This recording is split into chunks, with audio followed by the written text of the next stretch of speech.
पहला हमारा hand transplant करीब 13 साल पहले किया था और हैंड ट्रांसप्लांट का भी वर्ल्ड का सबसे लार्जेस्ट नंबर हमारा है और डॉक्टर सुब्रमण्यम अय्यर ने ही उसको लीड किया था। मैं उनको इनवाइट करूंगा कि आपको थोड़ा सा इस केस के बारे में ब्रीफ करें। केस के बारे में मैंने तो I will just tell about the details of the patient. ये जो नाइजीरियन लेडी था उसका उम्र है, शी इज हियर, वो 25 ईयर ओल्ड। उसका शादी हुआ था, वो 2 बच्चे के मां थे और सेकेंड प्रेगनेंसी के टाइम में उनका जो नेक में स्वेलिंग शुरू हुआ, that started growing very fast. एक 27 वर्षीय नाइजीरियाई महिला जिसकी गर्दन में खरबूज के आकार का ट्यूमर था, फरीदाबाद के अमृता अस्पताल की एक विशेषज्ञों की टीम द्वारा सफलतापूर्वक सर्जरी की गई, जो कि उत्तर भारत में अपनी तरह का एक पहला जटिल मामला था। ट्यूमर के कारण रोगी को सांस लेने, बोलने और निगलने में दिक्कत हो रही थी। इसे 11 घंटे की सर्जरी में हटा दिया गया, जिससे उस रोगी को भारी राहत मिली जो अन्य अस्पतालों में सर्जरी के असफल प्रयासों के बाद अमृता अस्पताल आए थे। मरीज प्लेक्सीफॉर्म न्यूरोफाइब्रोमास नामक एक दुर्लभ जेनेटिक डिसऑर्डर से पीड़ित थी, जो शरीर के विभिन्न हिस्सों में नसों के साथ ट्यूमर के विकास की विशेषता है। ये ट्यूमर, जिन्हें न्यूरोफाइब्रोमा के नाम से जाना जाता है, त्वचा पर या उसके नीचे, साथ ही शरीर के अंदर भी हो सकते हैं। हालांकि ये खतरनाक नहीं होते हैं, मगर इलाज ना किया जाए तो इनके घातक होने का काफ़ी जोखिम होता है। आपको बता दें, मरीज ने 2019 में अपने देश में ट्यूमर का ट्रीटमेंट लेना शुरू किया, लेकिन उसे 2 असफल सर्जिकल प्रयासों से गुजरना पड़ा। ट्यूमर के लगातार बढ़ते आकार के कारण उनकी श्वास नली बंद होने लगी थी, जिसके कारण उन्हें गले में एक श्वास नली डालने की आवश्यकता थी। इसके चलते वह बोलने में असमर्थ थीं।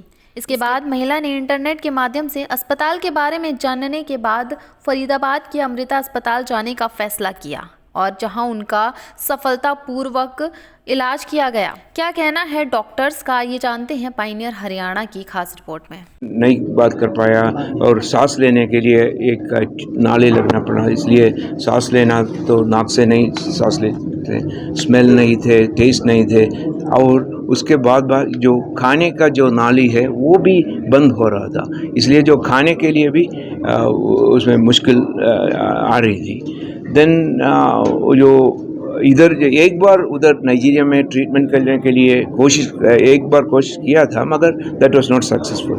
व्हेन शी केम हियर, हमने सोचा सारी इकट्ठे होके जो टीम होके जो स्कैनिंग 2-3 स्कैन करा के, MRI CT सारी करा के, ट्यूमर कितना है, ट्यूमर किधर जा रही है वो देख के, उससे पता हुआ कि एक टीम से ये सर्जरी नहीं हो पाऊंगा, क्योंकि गला के जो ट्यूब के पीछे भी है काफ़ी बड़ा ब्लड वेसल्स का ब्लॉकिंग हो रही है और उसके अलावा स्पाइन में भी प्रॉब्लम होती है। इनका स्पाइन जो याद है, स्पाइन जो वर्टिब्रा के पीछे है और हमारा स्पाइनल कॉर्ड, जो उसमें भी थोड़ा प्रेशर शुरू हुआ था। तो जब निकालते हैं ट्यूबर को, निकालते हैं, सर्जरी ही है इसमें और कोई तरीका नहीं है। पूरा निकालने से उनका पूरा क्योर भी होती है, इसलिए पूरा निकालने के लिए कोशिश करने के लिए हमने और प्लानिंग किया और जो सर्जरी के बाद कितना बड़ा साइज था और कितना समय लगा, कितना तो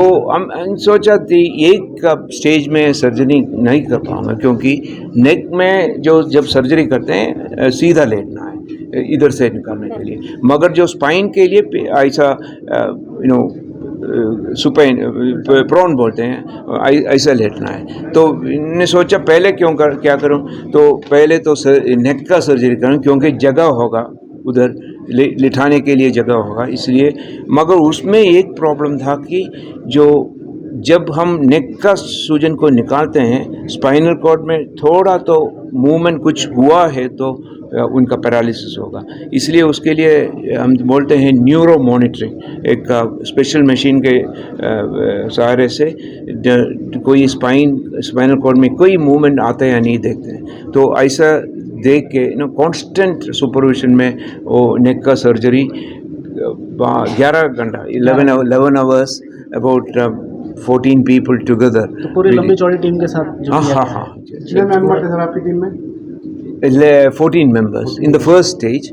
and the next stage was the spine surgery. हमने सोचा जो डिले करने से फ़ायदा नहीं है तो नेक्स्ट डे ही कर दिया। उनको जो बेहोशी से बाहर नहीं निकाला, वेंटिलेटर करके एक दिन रख के नेक्स्ट डे सर्जरी जो स्पाइन सर्जरी हुई सर, उसमें जान के लिए रिस्क था?